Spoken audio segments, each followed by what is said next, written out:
Hi, it's me again with Corel Draw Tips and Tricks, and this is a little video about the attribute eyedropper. If you wanted to change the text of all these aerials, you could select them and just change them to whatever you wanted to change them to. But if you just wanted to change a few and make it that one right there, let me zoom in here. If you wanted to be blackjack, but just on a few of them, well, you'd have to go here, here, here, and all this. Well, the attribute eyedropper can help you do that.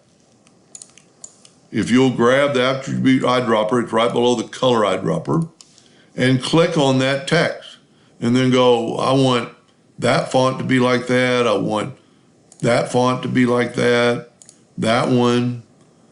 one, and it even works with colors. Let's make this one blue.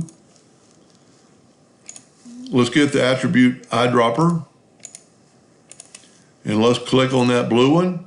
And now it's going to change this one not only to Arial, but it's going to change it blue.